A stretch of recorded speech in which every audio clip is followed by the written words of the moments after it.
next season realistically look like for you as far as a start date, a end date, and will there be fans at the beginning, limited fans? And I know I'm getting it a lot, but how much can the league withstand to not have fans in arenas for a portion of next season?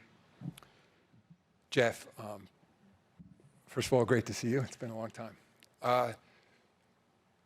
I don't know the answer to most of your questions. I mean, I've said previously that the earliest we would start at this point is Christmas. I mean, that's been a traditional tentpole day for the league, but it may come and go. And I've also said probably the greater likelihood is we'll start in January. But remember, if we start in January, it means training camps have begun roughly 3 weeks earlier. And part of the consideration is that for these players, as I said, at the Open, in the longest season in the history of the NBA, many of them have continued training, throughout the break. Finals will end in roughly mid-October, and they need a break physically and mentally. There's no question about that. And so that gets us clearly into December.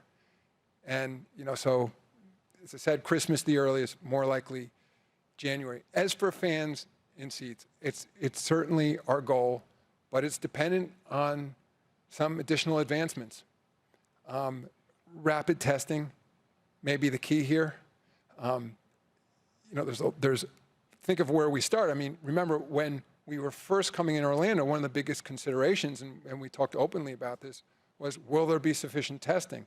We're now at the point, just in Florida, where roughly a quarter of the population of the state has now been tested. Over 5 million people in the state have been tested. So there appears to be ample testing, but in terms of the traditional, PCR test, the test that many of you are doing, that you take and come back the next day, the question is, will there be truly rapid tests, point of care testing, don't get sent to a lab, instant results? There's a lot out there. There are a lot of pharmaceutical companies very focused on that. There's a huge marketplace for that. So we're somewhat dependent. David Weiss, who I mentioned earlier, is along with Dr. David Ho, are leading our own research efforts. We've been part of an initiative called Saliva Direct, working with Yale University. So we've been active in that area as well. And I think we'll see. And I think it's why I mentioned also earlier, look what happened between our decision to come here in May and then July. I think, a lot could change between now and then. And I think, as I said, we'll learn from the other leagues as well. First row in the middle, Rachel Nichols, ESPN. Hi.